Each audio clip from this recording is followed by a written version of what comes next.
अस्सलाम वालेकुम दोस्तों, उम्मीद करता हूँ खैर ऑफिस से होंगे और प्रॉफिट के अंदर ट्रेडिंग कर रहे होंगे। अच्छा दोस्तों, आज बात करते हैं। पहले वार की डिस्कशन करते हैं और वार की अपडेट आपको देते हैं, और वार में जो मेजर अपडेट्स हैं वो देते हैं, फिर फंडामेंटल्स और फिर टेक्निकल्स के ऊपर बात करते हैं। वार की बात करूं तो एक इम्पोर्टेंट आपको खबर दूं, शायद आपके पास ऑफिशियली खबर ना हो, लेकिन अनऑफिशियली मैं आपको खबर देता हूं कि अमूमन जो आपको न्यूज़ चैनल्स पे नहीं मिलेगी वो ये है कि आपको पिछले वीक एनालिसिस के अंदर मैं बताता रहूं कि जो रशिया है और चाइना जो है वो प्रॉपर इन्वॉल्व होना चाहते हैं जंग में। बल्कि चाइना ने अपने जो है कुछ शिप्स वगैरह भी भेजे, और मतलब कि इस तरह की खबरें भी आई। और रशिया ने भी अपने जो फाइटर्स थे चेचीनिया के, उनसे भी बातचीत शुरू की, और मामलात इस तरह की खबरें आती रही। खैर फर्दर फर्दर रशिया भी इंटरेस्टेड, ऐसा लग रहा था कि अमेरिका और रशिया की आपस में लड़ाई हो सकती है। अच्छा, मैं आपको बता दूं, रशिया और चाइना अपने इंटरेस्ट की वजह से फलस्तीन की जंग के अंदर इंटरेस्टेड थे कि कहीं अमेरिका यहाँ पे भी हमला करके फलस्तीन को तबाह करके बेस वगैरह मजबूत बेस ना बना ले। ठीक है। और डेफिनेटली यहाँ पे अगर मजबूत बेस बनाता है तो चाइना ट्रेड भी करता है अरब मालिक से, ऑयल भी लेता है, और भी बड़े मामलात हैं। तो ये ना हो कि मिडल ईस्ट में भी कब्जा जो है वो अच्छा खासा जमा ले। कुछ ममालिक में जैसे कि इराक वगैरह में बेसिस मौजूद हैं हालांकि इसकी, लेकिन इस तरीके से मिडल ईस्ट की तरफ से भी घेरने जाता था, यूरोप की तरफ से भी रशिया और चाइना घेरने जाते थे।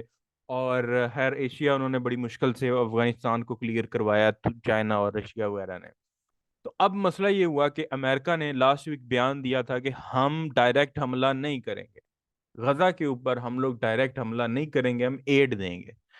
तो अब रशिया और जो चाइना है वो इसके ऊपर स्टांस लेने से बाज रहेंगे। डेफिनेटली अगर अमेरिका एड देगा तो रशिया और चाइना भी मोस्टली क्या करेंगे, एड दे देंगे हिजबुल्ला के थ्रू। हिजबुल्ला के सरबराह ने भी कहा जंग वगैरह होगी। डेफिनेटली जब उन्होंने हमला किया तो उनको पता था कि जंग होगी, लेकिन इतने बड़े पैमाने पे वो कत्लेआम करेंगे इस चीज़ का शायद आइडिया हमास को भी नहीं था, कि वो सिविलियंस को भी नहीं छोड़ेंगे बल्कि सबके ऊपर जो है बराबर बमबारी करेंगे।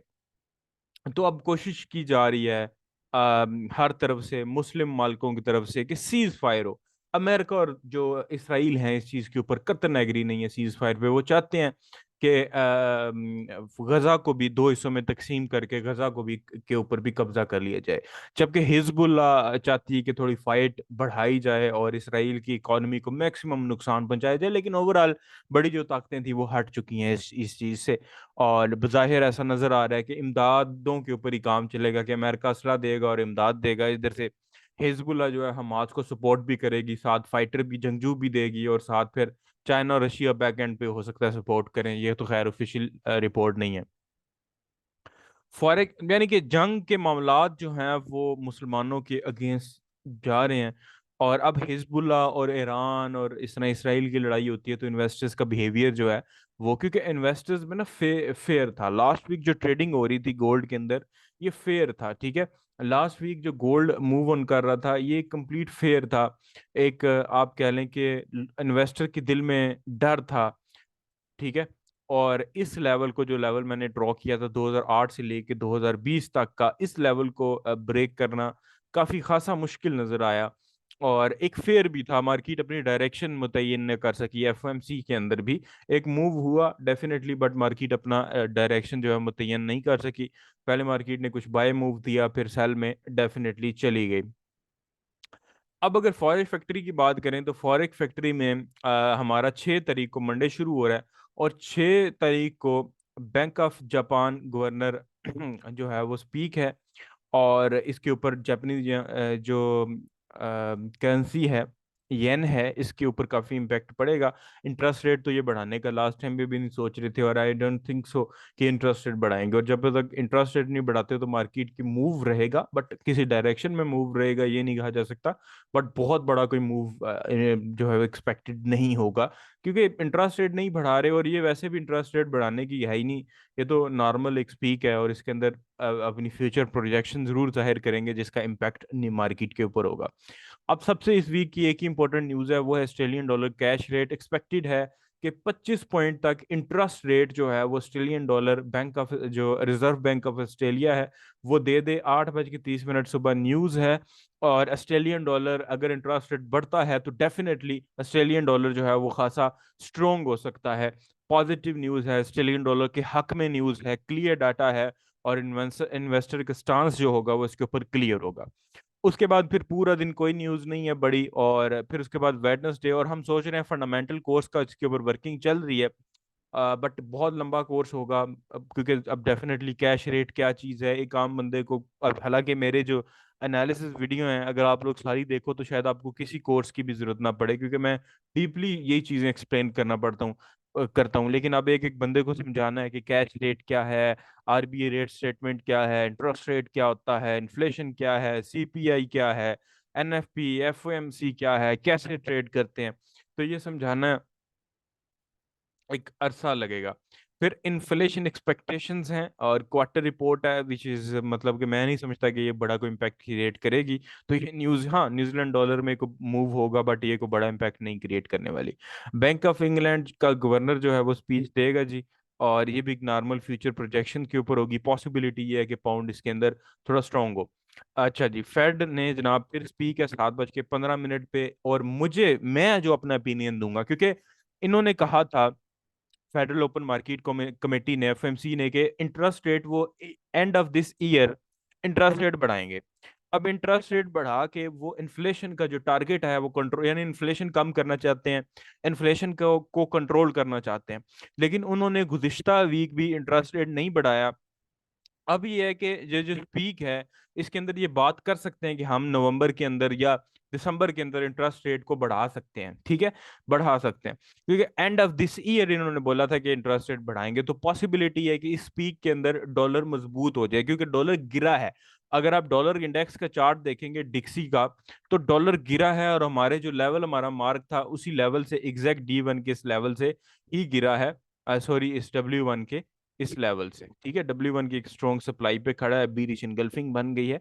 बट इस एफओएमसी के अंदर कंफर्म हो जाएगा कि डॉलर की जो फ्लाइट है वो इस तरह चलने वाली है या यहीं से रिटर्न होने वाली है, ठीक है। तो वेट करें इस न्यूज़ का। मुझे लगता है कि ये जो नेक्स्ट वीक है इसमें इस वीक आपको टाइम देना चाहिए थोड़ा सा मार्केट को, क्योंकि वो अपने हालात पे वापस आ जाएगी नेक्स्ट वीक, यानी ये वीक है, इसके बाद मार्केट अपने नॉर्मल जो है वो हालात आ जाएंगी। फिर आगे दिसंबर है, वैसी मैनिपुलेशन होती है, जो भी प्रोडिक्शन दें वो गलत ही जाती है। तो फेड में इसके अंदर प्रोजेक्शन दी जाएगी, कोशिश किया जाएगा कि थोड़ा सा इन्वेस्टर्स का एतमाद बहाल करके डॉलर को ऊपर लेके जाए। तो ये 7:15 वाली, और इस वीक एक और भी न्यूज़ है।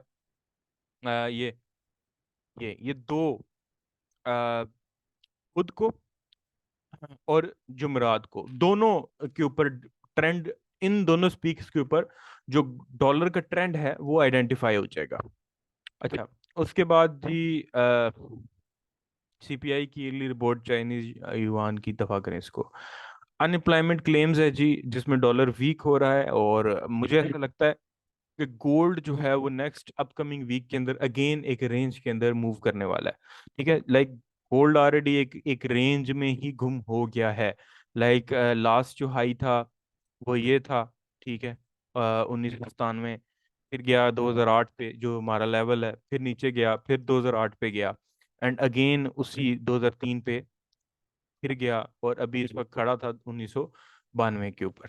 तो गोल्ड एक रेंज के अंदर जा सकता है, ये जो रेंज है ना इस रेंज को के अंदर मूव कर सकता है, 1 2 3, और डाउनवर्ड से भी ये जो विक्स वाली कैंडल्स हैं इन रेंज को फॉलो कर सकता है, ऐसा फील होता है। और गोल्ड के गिरने के चांसेस भी बढ़ चुके हैं, क्योंकि ओवरऑल अगर मार्केट को देखा चले तो जंग के जो असरात हैं वो ठंडे हो चुके हैं। कुफार जो है वो मुसलमानों पे गालिब आ चुके हैं, और अब आखिरी जो फ़लस्तीन की उम्मीद है वो हिजबुल्लाह है। और हिजबुल्लाह एक सरकारी आर्मी नहीं है, हिजबुल्लाह एक तंजीम है ईरान की तरफ से। और हमास एक सरकारी आर्मी है लेकिन एक जंगजू तंजीम है, क्योंकि इनके पास बहुत बड़ा तादाद में असला नहीं है। तो हमला हो सकता है, बट रशिया और अमेरिका ना टकराएं तो मार्केट के हालात नॉर्मल रहेंगे। अनएम्प्लॉयमेंट क्लेम्स का डाटा स्लाइटली नेगेटिव है, और मुझे लग रहा है कि डॉलर वीक होगा 6:30 वाली न्यूज़ के ऊपर। खाली देखो, मैं फिलहाल ना जो बात कर रहा हूँ, मैं खाली उस न्यूज की बात, अमूमन तो हम कहते हैं ना 6 बज के 30 30 वाली न्यूज का बताओ, ओवरऑल मार्केट का ना बताओ। तो क्योंकि जंग अभी जारी है, तो मैं ओवरऑल मार्केट की डायरेक्शन ढूंढने की कोशिश कर रहा हूँ। ये 6:30 की न्यूज जो है वो मार्केट को पूरा मूव नहीं करवा सकती ना, पूरा ट्रेंड तो नहीं चेंज करवा सकती। तो मैं वो चीज ढूंढने की कोशिश कर रहा हूँ, वही चीज क्योंकि मैं अगर वो ढूंढ रहा हूँ तो मैं वही बताऊंगा आपको। मैं 6 बज के 30 मिनट वाली न्यूज को ट्रेड करने का नहीं सोच रहा, मैं कह रहा हूँ यार मुझे कहीं से गोल्ड की इधर से सेल की एंट्री मिल जाए टॉप से, और 1900 तक मैं अगर सेल करता हूँ तो मेरा तो अकाउंट डबल हो जाएगा। या अगर आप मूव करता है तो मुझे कोई बाय की एंट्री मिल जाए, तो लॉन्ग टर्म एंट्री पहले जरूर, क्योंकि इस तरह के हालात में लॉन्ग टर्म पहले घुसना है। और जब लॉन्ग टर्म प्रॉफिट में ट्रेड चली जाए, लॉन्ग टर्म वाली जो पोजिशनल ट्रेडिंग है वो ट्रेड प्रॉफिट में चली जाए, देन फिर इंट्राडे की तरफ आना है तो प्रॉफिट होगा। उसके बाद जी ये मैंने आपको ऑलरेडी इसका बता दिया। फिर है जी जीडीपी की मंथली रिपोर्ट। जीडीपी के लिए नेगेटिव रिपोर्ट है, और मुझे ऐसा ही फील हो रहा था। उधर से फेड की स्पीच के बाद डॉलर जो है वो थोड़ा रिवर्स होगा, पाउंड गिरेगा क्योंकि पाउंड ऑलरेडी हायर हाई पे खड़ा है। और फिर के बाद ये न्यूज आएगी फ्राइडे को, तो मजीद जो है वो पाउंड गिर सकता है। और मार्केट लेकिन नॉर्मल हो रही है, मैं आपको चार्ट दिखाता हूँ मार्केट का। मैं आपको यूरो यूएसडी का चार्ट दिखाता हूँ। यूरो यूएसडी में बना था हेड एंड शोल्डर, फिर हो गया वो जंग होगी, उस जंग की वजह से हेड एंड शोल्डर फेल हो गया। लेकिन अब अगर मार्केट का बिहेवियर या मार्केट का डायरेक्शन देखें, तो मार्केट अपनी जो नॉर्मल डायरेक्शन है उसके अंदर हायर लो हायर हाई वाले के अंदर मूव कर रही है। और अगेन एक हायर लो, बड़ा हायर लो बन सकता है, और फिर हायर हाई। तो अगर ये बड़ा हायर लो भी बनता है तो डॉलर थोड़ा ऊपर, यानी जो मैं प्रोजेक्शन कर रहा हूँ उस तरह हो सकता है कि अगर डॉलर स्ट्रांग होता है तो डेफिनेटली ये हायर लो बनाएगा, और थोड़ा स्ट्रांग होने के बाद डॉलर अगेन वीक होता है तो ये हायर हाई बना देगा, नहीं तो ब्रेकआउट कर देगा, तो फैसला हो जाएगा। लेकिन अभी ये हाई पे है तो डेफिनेटली हायर लो तो एक्सपेक्टेड है, हायर लो तो मस्ट है, बनेगा ही बनेगा। एंट्री यहाँ पे नहीं ली जा सकती, बट हायर लो तो बनेगा ही बनेगा।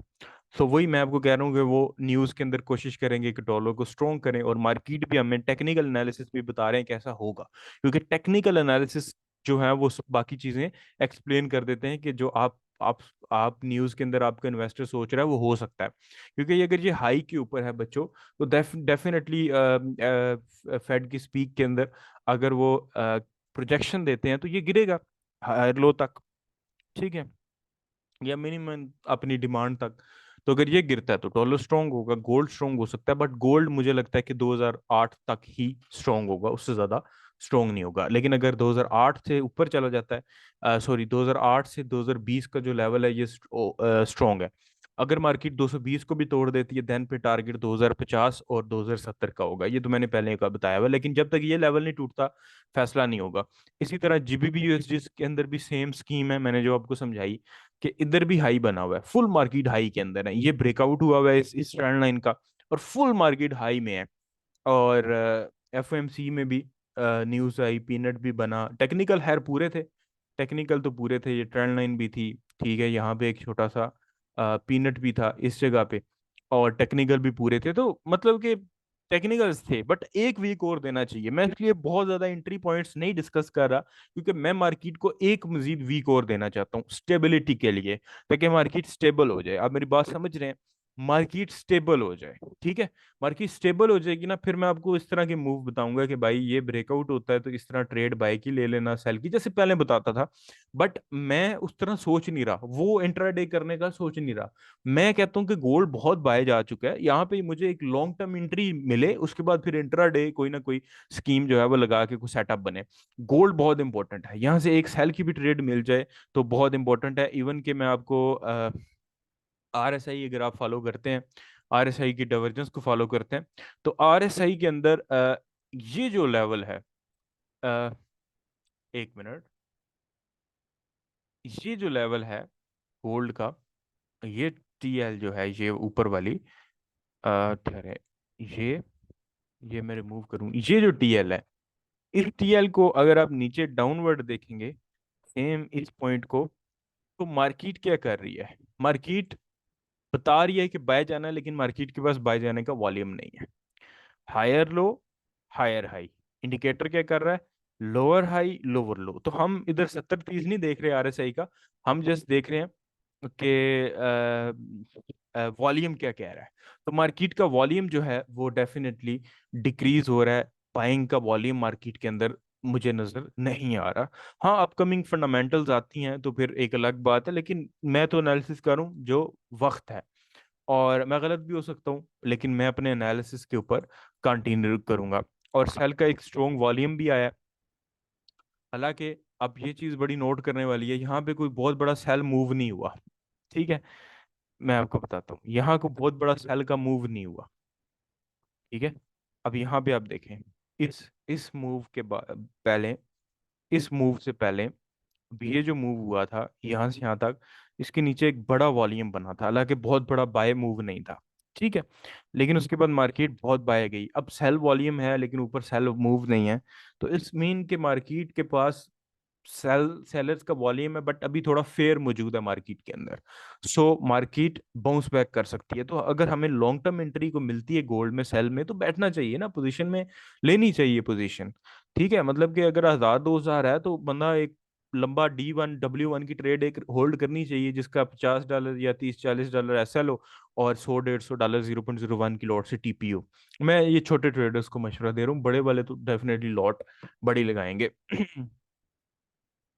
आ, अच्छा, गोल्ड की बात करें तो गोल्ड में ये मैंने आपको डाइवर्जेंस दिखाई, और ऊपर मैंने लेवल जो D1 वाला बताया हुआ है वो तो वही है, ये मार्क किया हुआ है। अगर गोल्ड ये लेवल ब्रेक कर गया ना, ये 2008 और 2020 वाला, देन फिर टारगेट 2050 और 2070 होगा डेफिनेटली, बट रुक गया काम, ऐसा फील होता है।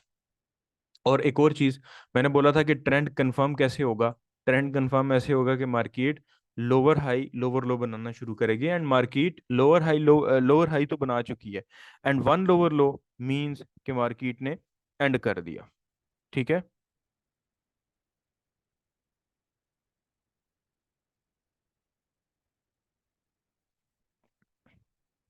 मार्केट का ट्रेंड एंड हो गया। अच्छा, वॉल्यूम अगर देखा जाए, वॉल्यूम के अलावा अगर मैकडी में भी हम डाइवर्जेंस को चेक करें, मैकडी, ठीक है, मूविंग एवरेज, कन्वर्जेंस और डाइवर्जेंस, एंड वॉल्यूम हम यहाँ से डिलीट कर देते हैं। चलो छोड़ो, वॉल्यूम को लगे रहने दो। H4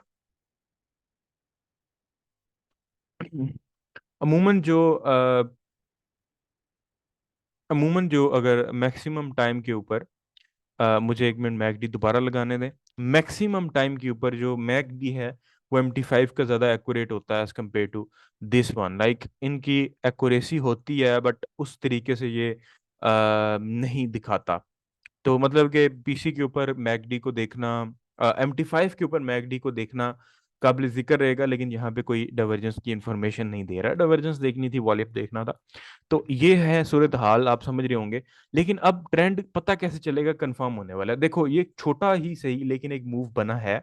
ये lower high and lower low, one lower लो, मतलब ट्रेंड चेंज हो जाएगा।